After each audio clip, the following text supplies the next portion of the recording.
ಒತ್ತು ಶಾವಿಗೆ ಮೇಲೆ ಸ್ವಲ್ಪ ತುಪ್ಪ, ಕಡಲೆಪುಪ್ಪಿನ ಪುಡಿ, ಅದಕ್ಕೆ ಮಾಡಿರೋ ಹಾಲು ಹಾಕೊಂಡು ತಿಂದೋರಂತೂ ಖಂಡಿತವಾಗ್ಲೂ ಕಳೆದೋಗ್ತಾರೆ. ಯಾಕೆ ಅಂದರೆ ರುಚಿ ಅಷ್ಟು ಚೆನ್ನಾಗಿರುತ್ತೆ.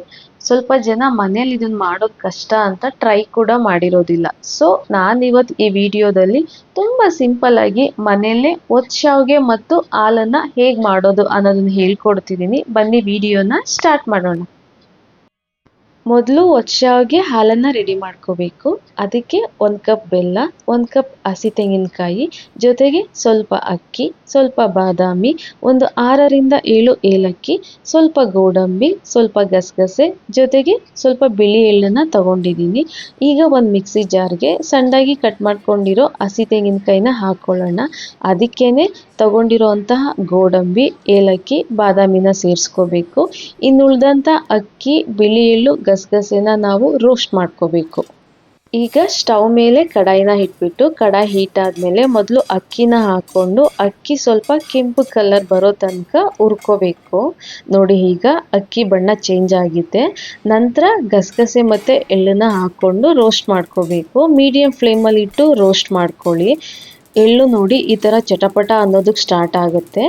ಇದೇ ರೀತಿ ಸ್ವಲ್ಪ ಹೊತ್ತು ಹುರ್ಕೊಂಡು ತೆಗೆದ್ರೆ ಆಯಿತು. ಈಗ ಹುರ್ಕೊಂಡಿರೋದನ್ನು ಕೂಡ ನಾನು ಈ ಮಿಕ್ಸಿ ಜಾರ್ಗೆ ಸೇರಿಸ್ಕೊತಿದ್ದೀನಿ. ಮೊದಲು ನೀರು ಹಾಕ್ದಿರೇ ಒಂದು ರೌಂಡು ಮಿಕ್ಸಿನಲ್ಲಿ ರುಬ್ಕೋಬೇಕು.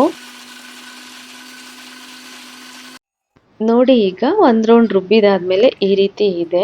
ಇವಾಗ ನಾವು ಸ್ವಲ್ಪ ಸ್ವಲ್ಪನೇ ನೀರು ಹಾಕ್ಕೊಂಡು ಕ್ರೀಮಿ ಟೈಪ್ ಬರೋ ತನಕ ನಾವು ರುಬ್ಕೊಳ್ತಾನೆ ಇರಬೇಕು. ಒಂದು 3 ಸಾರಿ ಇದೇ ಥರ ರುಬ್ಕೊಳ್ಳಿ. ನೀರನ್ನು ಒಂದೇ ಸಾರಿ ಜಾಸ್ತಿ ಹಾಕಬೇಡಿ, ಸ್ವಲ್ಪ ಸ್ವಲ್ಪನೇ ಹಾಕ್ಕೊಂಡು ರುಬ್ಕೋಬೇಕು.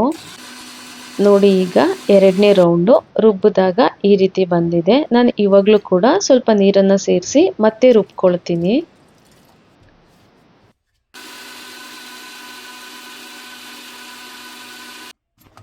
ಸೊ ನೋಡಿ ಫೈನಲ್ ಆಗಿ ಈ ರೀತಿ ಬಂದಿದೆ. ಇವಾಗ ಇದನ್ನು ಸೈಡಲ್ಲಿ ಇಟ್ಕೊಂಡು ಒಂದು ಪಾತ್ರೆಗೆ ಸ್ವಲ್ಪ ನೀರನ್ನು ಹಾಕ್ಕೊಂಡು ನಾನು ಸ್ಟವ್ ಮೇಲೆ ಇಟ್ಕೊತೀನಿ. ಅದಕ್ಕೇನೆ 1 ಕಪ್ ಬೆಲ್ಲ ತೊಗೊಂಡಿದ್ವಲ್ಲ ಅದನ್ನು ಸೇರಿಸ್ತಾ ಇದ್ದೀನಿ. ಗೈಸ್ ಇದರಲ್ಲಿ ಕಲ್ಲು ಮಣ್ಣೇನು ಬರೋದಿಲ್ಲ. ನಾನು ತುಂಬ ಸರಿ ಯೂಸ್ ಮಾಡಿದ್ದೀನಿ ಬೆಲ್ಲ. ಕೆಲವೊಂದು ಬೆಲ್ಲದಲ್ಲಿ ಕಲ್ಲು ಮಣ್ಣು ಎಲ್ಲ ಬರುತ್ತೆ. ಸೊ ನೀವು ಸೋಸ್ಕೊಂಡು ನಂತರ ಸೇರಿಸ್ಕೋಬೇಕಾಗತ್ತೆ. ನೋಡಿ ಬೆಲ್ಲ ಕರಗೋ ತನಕ ಈ ರೀತಿ ತಿರುಗಿಸ್ಕೋಬೇಕು. ಸ್ಟವ್ನ ಮೀಡಿಯಂ ಫ್ಲೇಮಲ್ಲೇ ಇಟ್ಕೊಂಡು ಬೆಲ್ಲನ ಕರಗಿಸ್ಕೊಳ್ಳಿ. ಆ್ಯಂಡ್ ಬೆಲ್ಲ ಹಾಕಬೇಕಾದ್ರೆ ದಪ್ಪ ದಪ್ಪದೆಲ್ಲ ಹಾಕಬೇಡಿ ಗೈಸ್, ಸ್ವಲ್ಪ ಪೌಡರ್ ಮಾಡ್ಕೊಂಡು ಹಾಕಿ. ಆ್ಯಂಡ್ ಬೇಗ ಕರಗಿಬಿಡುತ್ತೆ. ಇದು ಪಾಕ ಬರೋ ತನಕ ನಾವು ವೆಯ್ಟ್ ಮಾಡೋದೇನು ಬೇಡ, ಜಸ್ಟ್ ಬೆಲ್ಲ ಕರಗಿದ್ರೆ ಸಾಕು. ಬೆಲ್ಲ ಕರಗಿದ ತಕ್ಷಣ ನಾವು ಇಷ್ಟೊತ್ತು ರುಬ್ಕೊಂಡಿದ್ವಲ್ಲ ಅದನ್ನು ಸೇರಿಸ್ಕೋಬೇಕು. ಮಿಕ್ಸಿ ಜಾರಲ್ಲಿ ಈ ಥರ ಉಳಿದಿರೋದನ್ನ ಸ್ವಲ್ಪ ನೀರನ್ನು ಹಾಕ್ಕೊಂಡು ಅದನ್ನು ಕೂಡ ಈ ಬೌಲಿಗೆ ಸೇರಿಸ್ಕೊಳ್ಳಿ. ಇದನ್ನು ಹಾಕಿದ ತಕ್ಷಣ ಚೆನ್ನಾಗಿ ತಿರುಗಿಸ್ಕೊಳ್ಳಿ. ಆ್ಯಂಡ್ ಮೀಡಿಯಂ ಫ್ಲೇಮಲ್ಲೇ ಕುದಿ ಬರೋ ತನಕ ವೆಯ್ಟ್ ಮಾಡಿಕೊಂಡು ನಂತರ ಕೆಳಗಿಳಿಸ್ಕೊಂಡ್ರೆ ಒತ್ತು ಶಾವಿಗೆ ಹಾಲು ರೆಡಿ ಇರುತ್ತೆ. ನೋಡಿ ಈಗ ಕುದಿ ಬರ್ತಿದೆ. ಕುದಿ ಬಂದಮೇಲೆ ಒಂದು 2 ನಿಮಿಷ ಇದೇ ರೀತಿ ತಿರುಗಿಸ್ಕೊಂಡು ನಾನು ಸೈಡಲ್ಲಿ ಇಟ್ಕೊಂಡೆ. ನಂತರ ಈಗ ಕಡಲೆಪಪ್ಪಿನ ಪೌಡರ್ನ ರೆಡಿ ಮಾಡ್ಕೊಳ್ಳೋಣ. ಒಂದು ಮಿಕ್ಸಿ ಜಾರ್ಗೆ 1 ಕಪ್ ಕಡಲೆ ಪುಡಿ ಹಾಕ್ಕೊಂಡು ನಾನು ನುಣ್ಣಗೆ ರುಬ್ಕೊತೀನಿ. ಇದನ್ನು ಶಾವಿಗೆ ಮೇಲೆ ಹಾಕ್ಕೊಂಡು ತಿಂದರೆ ತುಂಬ ರುಚಿಯಾಗಿರುತ್ತೆ. ತುಂಬ ನುಣ್ಣಗೆ ಗ್ರೈಂಡ್ ಮಾಡ್ಕೋಬೇಕು ಗೈಸ್, ಲೈಕ್ ಹಸಿಟ್ ಥರ ಇರುತ್ತಲ್ಲ ಆ ಥರ ನಾವು ಗ್ರೈಂಡ್ ಮಾಡ್ಕೋಬೇಕು.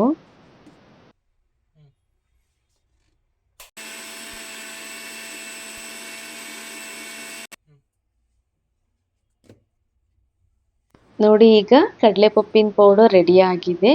ಈ ಕನ್ಸಿಸ್ಟೆನ್ಸಿ ಬಂದರೆ ಸಾಕು. ಬನ್ನಿ ಇವಾಗ ಒತ್ತು ಶಾವಿಗೆನ ರೆಡಿ ಮಾಡ್ಕೊಳ್ಳೋಣ.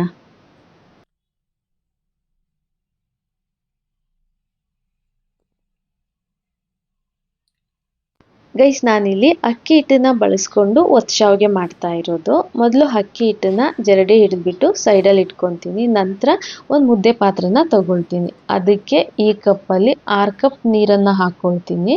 ಅಂದರೆ ನಾನು 3 ಕಪ್ ಅಕ್ಕಿ ಹಿಟ್ಟನ್ನು ತಗೊಳ್ತಿದ್ದೀನಿ. ಸೊ 3 ಕಪ್ ಅಕ್ಕಿ ಹಿಟ್ಟಿಗೆ ನಾವು 6 ಕಪ್ ನೀರನ್ನು ಅಳತೆ ಪ್ರಮಾಣ ಕರೆಕ್ಟಾಗಿರಬೇಕು ಗೈಸ್. ಒಂದು ವೇಳೆ ನೀರು ಜಾಸ್ತಿ ಆದರೂ ಪರವಾಗಿಲ್ಲ, ಆಮೇಲೆ ಬೇಕು ಅಂದರೆ ನಾವು ಹಸಿಟ್ಟು ಎಕ್ಸ್ಟ್ರಾ ಇದ್ದರೆ ಸೇರಿಸ್ಕೋಬೋದು. ಬಟ್ ಗಟ್ಟಿಯಾಗಿ ಬಂದುಬಿಟ್ರೆ ಒತ್ತು ಶಾವಿಗೆ ಕೂಡ ಕೆಟ್ಟೋಗ್ಬಿಡುತ್ತೆ, ಚೆನ್ನಾಗಿ ಬರೋದಿಲ್ಲ. ಸ್ವಲ್ಪ ಅಳತೆ ಪ್ರಕಾರ ಮಾಡ್ಕೊಳ್ಳಿ. ಈಗ 1 ಕಪ್ ನಾವು ಅಕ್ಕಿ ಹಿಟ್ಟನ್ನು ತೊಗೊಂಡ್ರೆ 2 ಕಪ್ ನೀರು ತೊಗೊಂಡ್ರೆ ಸಾಕಾಗುತ್ತೆ. ನಂತರ ಇದಕ್ಕೆ 1 ಸ್ಪೂನ್ ಅಕ್ಕಿ ಹಿಟ್ಟು, 1 ಸ್ಪೂನ್ ತುಪ್ಪ, ಅರ್ಧ ಸ್ಪೂನ್ ಪುಡಿ ಉಪ್ಪನ್ನ ಸೇರಿಸಿ ಚೆನ್ನಾಗಿ ಮಿಕ್ಸ್ ಮಾಡಬೇಕು. ಈ ರೀತಿ ಮಿಕ್ಸ್ ಮಾಡಿದಾದ್ಮೇಲೆ ಸ್ಟವ್ನ ಆನ್ ಮಾಡಿ ಚೆನ್ನಾಗಿ ಕುದಿ ಬರೋ ತನಕ ನಾವು ಕುದಿಸ್ಕೋಬೇಕು.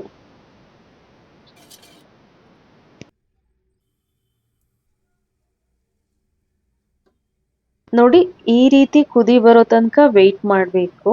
ನಂತರ ಈಗ 3 ಕಪ್ ಅಕ್ಕಿ ಹಿಟ್ಟನ್ನ ಸೇರಿಸ್ಕೊಳ್ಳೋಣ. ಅಕ್ಕಿ ಹಿಟ್ಟನ್ನ ಹಾಕಿದ ತಕ್ಷಣ ತಿರುಗಿಸ್ಕೊಳ್ಳೋದು ಬೇಡ. ಅಕ್ಕಿ ಹಿಟ್ಟನ್ನ ಹಾಕಿದ ಮೇಲೂ ಕೂಡ ಒಂದೊಳ್ಳೆ ಕುದಿ ಮೇಲೆ ಉಕ್ಕಿ ಬರಬೇಕು. ಅಲ್ಲಿ ತನಕ ವೆಯ್ಟ್ ಮಾಡಿ ನಂತರ ಮುದ್ದೆ ಮಾಡೋ ಕೋಲನ್ನೇ ತಗೊಂಡು ನಿಧಾನಕ್ಕೆ ತಿರುಗಿಸ್ಕೋಬೇಕು. ಆ್ಯಸ್ ಇಟ್ ಈಸ್ ಲೈಕ್ ಮುದ್ದೆನ ನಾವು ಹೆಂಗೆ ಸಾಫ್ಟಾಗಿ ಮಾಡ್ತೀವಲ್ಲ ಅದೇ ರೀತಿ ತಿರುಗಿಸ್ಕೋಬೇಕು. ಮೊದಲು ಈ ರೀತಿ ಕೋಲ್ ತಗೊಂಡು ಲೈಟಾಗಿ ತಿರುಗಿಸ್ಕೊಳ್ಳೋಣ. ಫ್ಲೇಮ್ನ ಲೋ ಫ್ಲೇಮಲ್ಲಿ ಇಟ್ಕೊಳ್ಳೋಣ. ಲೈಟಾಗಿ ಈ ರೀತಿ ತಿರುಗಿಸ್ಕೊಂಡು ಸ್ವಲ್ಪ ಹೊತ್ತು ಬೇಯಿಸ್ಕೊಂಡು ನಂತರ ಕೆಳಗಡೆ ಇಟ್ಕೊಂಡು ನಾವು ಮುದ್ದೆ ಮಾಡೋದಕ್ಕೆ ಯಾವ ರೀತಿ ತಿರುಗಿಸ್ಕೊತೀವಲ್ಲ ಅದೇ ರೀತಿ ಸಾಫ್ಟ್ ಬರೋ ತನಕ ನಾವು ತಿರುಗಿಸ್ಕೋಬೇಕು. ಮಧ್ಯ ಮಧ್ಯದಲ್ಲಿ ಸ್ವಲ್ಪ ಹೊತ್ತು ಬೇಯೋದಕ್ಕೆ ಒಲೆ ಮೇಲೆ ಇಡಬೇಕು. ಮತ್ತೆ ತೆಗೆದ್ಬಿಟ್ಟು ಇದೇ ರೀತಿ ನಾವು ಮುದ್ದೆ ಮಾಡೋ ಥರನೇ ತಿರುಗಿಸ್ಕೋಬೇಕು. ನಾವೆಷ್ಟು ಸಾಫ್ಟಾಗಿ ಅಕ್ಕಿ ಹಿಟ್ಟನ್ನ ರೆಡಿ ಮಾಡ್ಕೊತೀವೋ ಅಷ್ಟೇ ಸಾಫ್ಟಾಗಿ ಶಾವಿಗೆ ಕೂಡ ಬರುತ್ತೆ ಆ್ಯಂಡ್ ತಿನ್ನೋದು ಕೂಡ ಚೆನ್ನಾಗಿರುತ್ತೆ. ಸೊ ಆದಷ್ಟು ನೋಡಿ ಈ ರೀತಿ ಕೋಲ್ನೆಲ್ಲ ಮುಂದೆ ಮಾಡಿಕೊಂಡು ತಿರುಗಿಸ್ಕೊಳ್ಳೋದಕ್ಕೆ ಟ್ರೈ ಮಾಡಿ. ನಾವು ಮುದ್ದೆ ಹೆಂಗೆ ಮಾಡ್ತೀವಲ್ಲ ಸಾಫ್ಟ್ ಮುದ್ದೆ, ಇವಾಗ ಅಕ್ಕಿ ಇರ್ದಿರ ಬರೀ ರಾಗಿ ಹಿಟ್ಟನ್ನೇ ಹಾಕಿ ಮಾಡಿದಾಗ ಯಾವ ರೀತಿ ಸಾಫ್ಟ್ ಬರುತ್ತಲ್ಲ ಅದೇ ರೀತಿ ನಾವು ಹಿಟ್ಟನ್ನು ಕೂಡ ರೆಡಿ ಮಾಡ್ಕೋಬೇಕು. ಮಧ್ಯದಲ್ಲಿ ಆಗಾಗ ಬೇಯೋದಕ್ಕೆ ಒಲೆ ಮೇಲೆ ಇಡ್ತಾ ಇರಿ. ಒಂದು 50 ಸೆಕೆಂಡು ಇಲ್ಲ 30 ಸೆಕೆಂಡ್ ಒಲೆ ಮೇಲೆ ಇಟ್ಬಿಟ್ಟು ಆ್ಯಂಡ್ ಮೀಡಿಯಮ್ ಫ್ಲೇಮಲ್ಲಿ ಇಟ್ಟು ಬೇಯಿಸ್ಕೊಳ್ಳಿ. ಹೈ ಫ್ಲೇಮ್ ಇಡೋದಕ್ಕೆ ಹೋಗಬೇಡಿ. ನಂತರ ಕೆಳಗಡೆ ಇಳಿಸ್ಕೊಂಡು ತಿರುಗಿಸ್ಕೊಂಡು ನಂತರ ಒಲೆ ಮೇಲೆ ಇಟ್ಕೊಂಡು ಬೇಯಿಸ್ಕೊಳ್ಳಿ. ಇದೇ ರೀತಿ ಒಂದು 3 ಸರಿ ಮಾಡಿ ಸಾಕು, ಚೆನ್ನಾಗಿ ಬೆಂದಿರುತ್ತೆ. ಯಾಕಂದರೆ ನಾವು ಶಾವಿಗೆನ ಮತ್ತೆ ಸ್ಟೀಮ್ ಮಾಡೋದಿಲ್ಲ, ಡೈರೆಕ್ಟ್ ತಿಂತಾ ಇರೋದೇನೆ. ಅದಕ್ಕೋಸ್ಕರ ಹಿಟ್ಟನ್ನು ನಾವು ಇವಾಗಲೇ ಚೆನ್ನಾಗಿ ಬೇಯಿಸ್ಕೊಬಿಡ್ಬೇಕು. ಗೈಸ್ ಈಗ 3 ಸರಿ ಆಗಿದೆ ಆ್ಯಂಡ್ ಹಿಟ್ಟು ಕೂಡ ತುಂಬ ಸಾಫ್ಟಾಗಿ ಬಂದಿದೆ. ನಾನು ಇವಾಗ ಇದನ್ನು ಫೈನಲಾಗಿ ಒಲೆ ಮೇಲೆ ಇಟ್ಕೊಂಡು ಒಂದು 30 ಸೆಕೆಂಡ್ ಬೇಯಿಸ್ಕೊತೀನಿ ಅಷ್ಟೇ. ನೋಡಿ ಈಗ ಹಿಟ್ಟನ್ನು ನಾವು ಕೈಯಲ್ಲಿ ಇಟ್ಕೊಂಡ್ರೆ ಕೈಗೆ ಅಂಟೋದಿಲ್ಲ, ಎಷ್ಟು ಸಾಫ್ಟಾಗಿದೆ ನೋಡಿ. ಈ ರೀತಿ ಬಂದರೆ ಸಾಕು, ರೆಡಿ ಆಗಿರುತ್ತೆ ಅಂತ ಅರ್ಥ. ಇವಾಗ ಬಿಸಿ ಬಿಸಿ ಇರಬೇಕಾದ್ರೇ ನಾವು ಶಾವಿಗೆನ ಮಾಡ್ಕೊಬಿಡ್ಬೇಕು. ಬನ್ನಿ ನೋಡೋಣ ಹೇಗೆ ಮಾಡೋದು ಅಂತ. ಮೊದಲನೇದಾಗಿ ನಾನಿಲ್ಲಿ ಬಾಳೆ ಎಲೆನ ಹಾಕ್ಕೊತಿದ್ದೀನಿ. ಬಾಳೆ ಎಲೆನೇ ಹಾಕ್ಕೋಬೇಕು ಅಂತ ಏನಿಲ್ಲ, ನೀವು ತಟ್ಟೆ ಮೇಲೆ ಕೂಡ ಒತ್ಕೋಬೋದು. ಮನೇಲಿ ಇತ್ತು ಅಂತ ನಾನು ಯೂಸ್ ಮಾಡ್ಕೊತಿದ್ದೀನಿ. ಆ್ಯಂಡ್ ನಾನಿಲ್ಲಿ ಶಾವಿಗೆ ಒತ್ತೋದಕ್ಕೆ ಚಕ್ಲಿ ಹೋಲ್ಡರ್ನ ಯೂಸ್ ಮಾಡ್ತಾ ಇದ್ದೀನಿ. ಒಬ್ಬರು ಮಾಡೋದ್ರಿಂದ ಇದು ತುಂಬ ಕನ್ವಿನಿಯೆಂಟ್ ಆಗಿರುತ್ತೆ. ಹಾಗೆ ನಾನು ತೊಗೊಂಡಿರೋ ಪ್ಲೇಟಲ್ಲಿ ಹೋಲು ತುಂಬ ದೊಡ್ಡದು ಇಲ್ಲ ಸಣ್ಣದು ಇಲ್ಲ. ಶಾವಿಗೆ ಒತ್ತಿದಾಗ ಮೀಡಿಯಮ್ ಆಗಿ ಬರುತ್ತೆ, ಆ ಕಡೆ ದೊಡ್ಡಗೂ ಇರೋದಿಲ್ಲ ತುಂಬ ಸಣ್ಣದಾಗೂ ಇರೋದಿಲ್ಲ. ಆಗ ತಿನ್ನೋದಕ್ಕೆ ತುಂಬ ಚೆನ್ನಾಗಿರುತ್ತೆ. ನಂತರ ಒಂದು ಪ್ಲೇಟಿಗೆ ಒಂದು ಸ್ವಲ್ಪ ತುಪ್ಪನ ಸವರಿಕೊಂಡು ಅಕ್ಕಿ ಹಿಟ್ಟನ್ನು ಹಾಕ್ಕೊಂಡು ಮೊದಲು ಚೆನ್ನಾಗಿ ಹಿಟ್ಟನ್ನು ನಾವು ನಾದ್ಕೋಬೇಕು. ಗೈಸ್ ಬಿಸಿ ಬಿಸಿ ಇರಬೇಕಾದ್ರೇ ನಾವು ಶಾವಿಗೆನ ಒತ್ಕೊಬಿಡ್ಬೇಕು, ಅವಾಗ ಚೆನ್ನಾಗಿ ಬರುತ್ತೆ. ತಣ್ಣಗಾದ್ಮೇಲೆ ಅಷ್ಟು ಚೆನ್ನಾಗಿ ಬರೋದಿಲ್ಲ. ಒಬ್ಬರೇ ಇದ್ವಿ ಅಂತ ಅಂದರೆ ಮಾಡೋದಕ್ಕೆ ಪಟ ಅಂತ ಬೇಗ ಬೇಗ ಮಾಡಾಕ್ಬಿಡ್ಬೇಕು. ನೋಡಿ ಈ ರೀತಿ ನಾದ್ಕೊಂಡಿದ್ದ ನಂತರ 2 ಪೀಸ್ ಮಾಡಿಕೊಂಡು ರೌಂಡಿಗೆ ಮಾಡಿ ಸೈಡಲ್ಲಿ ಇಟ್ಕೊಳ್ಳೋಣ. ನೋಡಿ ಹಿಟ್ಟನ್ನ ನಾದ್ಕೊಂಡ್ಮೇಲೆ ಎಷ್ಟು ಸಾಫ್ಟಾಗಿ ಬಂದಿದೆ ನೋಡಿದ್ರೇ ಗೊತ್ತಾಗ್ತಿದೆ. ಈ ರೀತಿ ರೌಂಡ್ ಮಾಡ್ಕೊಂಡಿರೋದನ್ನ ಚಕ್ಲಿ ಹೋಲ್ಡರ್ಗೆ ನಾವು ಹಾಕ್ಕೋಬೇಕು. ಕಂಪ್ಲೀಟಾಗಿ ಫಿಲ್ ಮಾಡಬೇಕು ಹಿಟ್ಟನ್ನ, ಗ್ಯಾಪ್ ಬಿಡೋದು ಬೇಡ. ನೋಡಿ ನಾನೀಗ ಸೇರಿಸ್ತಾ ಇದ್ದೀನಲ್ಲ, ಒಂದನ್ನು ಹಾಕೊಂಡ್ಮೇಲೆ ಮತ್ತೊಂದು ಸ್ವಲ್ಪ ಗ್ಯಾಪ್ ಇದೆ, ಅದಕ್ಕೋಸ್ಕರ ಇನ್ನೊಂದು ಸ್ವಲ್ಪ ಹಿಟ್ಟನ್ನು ಹಾಕ್ಕೊಂಡು ನಾನು ಫಿಲ್ ಮಾಡ್ಕೊತಿದ್ದೀನಿ. ಈ ರೀತಿ ಫುಲ್ಲು ಫಿಲ್ ಆಗಿದ ನಂತರ ಈ ರೀತಿ ಕಂಪ್ಲೀಟಾಗಿ ಫಿಲ್ ಮಾಡ್ಕೊಂಡಿದ ನಂತರ ಚಕ್ಲಿ ಹೋಲ್ಡರ್ ಮುಚ್ಚಳನ ತಗೊಂಡು ಕ್ಲೋಸ್ ಮಾಡ್ಕೋಬೇಕು. ನೋಡಿ ಈ ರೀತಿ ಬಟನ್ನ ಪ್ರೆಸ್ ಮಾಡಿದ್ರೆ ಅದು ರಿಲೀಸ್ ಆಗುತ್ತೆ. ಟೈಟಿಗೆ ತಿರುಗಿಸ್ಕೋಬೇಕು ಗೈಸ್, ಲೂಸ್ ಬೇಡ. ಇದನ್ನು ಟೈಟಿಗೆ ತಿರುಗಿಸ್ಕೊಂಡು ಜಸ್ಟ್ ಈ ರೀತಿ ಪ್ರೆಸ್ ಮಾಡ್ಕೊತಾ ಹೋದರೆ ಶಾವಿಗೆ ಆರಾಮಾಗಿ ನಾವು ಒತ್ಬೋದು.